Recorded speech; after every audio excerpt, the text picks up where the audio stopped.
This is Voyager Notes, a transmission from 25 billion kilometers, still transmitting. In November 1967, a radio signal arrived at a fixed point in the sky with a period of exactly 1.337 seconds.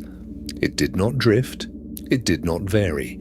It repeated with a precision that clocks envy. No astrophysical model then current had predicted anything like it. The chart paper that Jocelyn Bell Burnell was reading through by hand had been accumulating signals for months. This one was different. The Mullard Radio Astronomy Observatory in Cambridge had been built for a specific purpose: to map the fine structure of radio sources in the sky, particularly to study the scintillation of quasars as their signals passed through the interplanetary medium. The instrument was a large array of dipole antennae spread across roughly 4.5 acres of field. It was not designed to detect pulsing point sources. Nothing was designed to detect pulsing point sources because pulsing point sources were not yet known to exist. Bell Burnell was a doctoral student under Anthony Hewish. Her role included operating the telescope and, crucially, reviewing the paper charts the system produced as it swept the sky.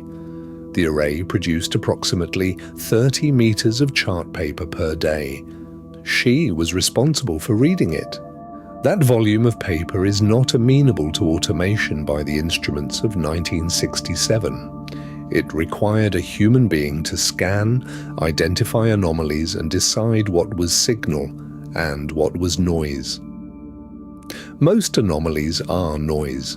Radio frequency interference from terrestrial sources, equipment artifacts, aircraft, the full ordinary catalogue of contamination that ground-based radio astronomy has always had to work around. Bell Burnell found a signal she described as scruff on the paper. A ragged patch of elevated response from a fixed sky position that did not move with the sun or with known interference patterns. It recurred. It came back from the same position in the sky at the same time relative to the stars, not relative to the solar day. That sidereal recurrence is the first diagnostic. It was coming from outside the solar system. The recurrence alone was not enough to characterize it. The original chart paper resolution wasn't fine enough to show the 1.337 second period. When the team set the recorder to faster speeds to resolve the fine structure, the pulse train became visible, regular, 1.337 seconds between each pulse.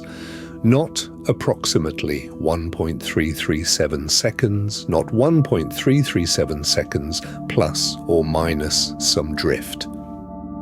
The regularity was, by the standards of any clock then available in an observatory context, essentially perfect. This is the point where the record shows a moment of genuine institutional uncertainty. Bell Burnell and Hewish understood that this kind of regularity would be extraordinary for any natural source. The objects then known to vary periodically, variable stars, rotating bodies, binary systems, all had periodicities measured in hours or days or years, not in seconds or fractions of seconds. A 1.337 second period implied a body small enough and dense enough to complete some physical cycle in just over 1 second. Nothing in the 1967 catalogue of known objects fit that description. The team internally designated the source LGM-1, Little Green Men. The name was used with deliberate irony and deliberate distance from any actual hypothesis involving intelligence. It was a placeholder name for a category they didn't have. A signal whose regularity exceeded what they could explain naturally, which they were absolutely not prepared to announce as artificial. The practical problem was falsification. Before any announcement, the team needed to rule out every terrestrial and solar system source. They needed to confirm the signal was genuinely of extragalactic, or at least interstellar origin. They needed a second instance. Bell-Burnell found a second instance, then a third, then a fourth. 4 separate sky positions, 4 separate pulse periods, all sharing the same basic phenomenology. Rapid, regular, highly stable radio pulses from point-like sources at fixed celestial coordinates. The probability that 4 independent sources of artificial origin had been detected simultaneously, each at a different location in the sky, each with a different period, collapsed the LGM hypothesis into something no longer worth holding. Bell, Burnell and Hewish published the discovery in February 1968 in Nature. The objects were named Pulsars, a contraction of pulsating radio stars. The physical model that emerged in the months following was the rotating Neutron star, an object with roughly the mass of the Sun compressed into a sphere perhaps 20 kilometers across, spinning at rates that produce lighthouse-like beams of radio emission sweeping the sky. Each time the beam sweeps across the line of sight to Earth, a pulse is recorded. The 1.337-second period of PSR B 1919 plus 21 corresponds to 1 full rotation of the neutron star every 1.337 seconds. The surface of that object, if surface is even the right word for a degenerate stellar remnant, moves at a significant fraction of the speed of light with each rotation. The mechanism explains the regularity. Neutron stars are extraordinarily stable rotators because they are extraordinarily dense. Angular momentum is conserved with near-perfect efficiency in the absence of significant external torques. A pulsar is, in effect, one of the most precise natural clocks in the field. Some millisecond pulsars, discovered later, keep time with an accuracy that rivals atomic clocks on Earth.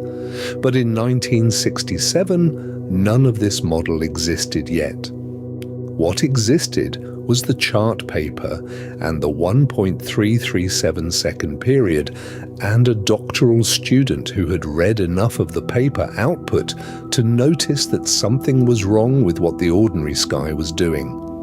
The instrument was not searching for pulsars, the observer was not expecting pulsars. The anomaly survived because the process of reading the data by hand, rather than applying automated filters optimized for the expected signal types, left room for the unexpected to surface. Loop 1 threads here. The question of how many similar signals had already passed through previous radio surveys undetected, because no one had looked for periodicity on the sub-second timescale, is not fully answered. The Mullard Array's cadence was tailored for its designed purpose. Other instruments had swept the same sky in the years prior. Whether PSR B 1919 plus 21 had been recorded and discarded as interference or had simply fallen below the detection threshold of earlier systems isn't established in the public record with certainty. The credit question attached to this discovery has an uncomfortable shape. Bell Burnell published as co-author. Hewish received the 1974 Nobel Prize in Physics, jointly with Martin Ryle for the discovery of pulsars. Bell Burnell did not. The Nobel Committee cited Hewish as the intellectual architect of the observing program. The record also shows that Bell Burnell built parts of the telescope, operated the system, identified the anomaly, followed it through to characterization, and found the additional 3 sources that eliminated the LGM hypothesis. The Nobel Committee's framing of her contribution as technical rather than scientific was challenged at the time and has been challenged repeatedly since. Bell Burnell herself has spoken on the matter over the decades with a restraint that matches the transmission tone of the record itself. She has declined to characterize the outcome as straightforwardly unjust, while also declining to characterize it as straightforwardly just. The observation stands. The 1.337-second pulse stands. How the credit should be distributed across the people who produced it is a question the Nobel record closed in one direction and the field has continued to discuss in another. PSRB 1919 plus 21 itself is still a functioning pulsar. It continues to rotate. The beam still sweeps the sky. The period has changed slightly over the intervening decades because pulsars spin down gradually as they radiate energy, but the object is still there, still measurable, still one of the most precisely characterized rotating bodies in the field. Its spin-down rate gives an estimate of the pulsar's age and the rate at which rotational energy is being lost to the surrounding medium. These are now routine measurements for the dozens of pulsars catalogued in subsequent decades. The original chart paper from 1967 is held in archive.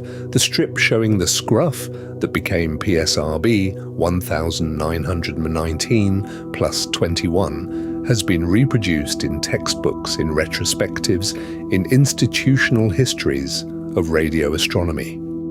It looks unremarkable to an untrained eye, a slightly elevated, slightly irregular trace on a long paper record. The kind of thing that gets discarded in most data review workflows as probable interference. The field turned on that strip of paper. What the 1967 discovery opened was not just the catalogue of pulsar objects, though that catalogue now numbers in the thousands. It opened the question of what else the sky contains that no existing instrument was built to detect, and no existing theory had predicted. The discovery of pulsars preceded any theoretical prediction of their existence in a detectable form. The rotating neutron star model was assembled after the fact, in response to what the signal demanded. The signal arrived first. The explanation followed. We carry that sequence forward now into the field of exoplanet atmospheres, into fast radio bursts, into the early universe at redshifts that JWST is only beginning to resolve. The lesson of PSRB 1919 plus 21 is not that the sky contains exotic objects. It's that the sky contains objects whose existence the current catalogue doesn't predict, and that the gap between probable interference and first confirmed detection is navigated by the quality of attention brought to the data. Bell Burnell, reviewing decades of radio survey data, found a 1.337-second period that no one had been looking for. The instrument was right. The observer was right. The question that remains is what else is running at a period no current survey is calibrated to notice, arriving from a fixed sky position, waiting in a strip of data that the algorithm will classify as noise. The signal has been running since at least November 1967. Which moment in the record stays with you? This was Voyager Notes. The signal is still coming back.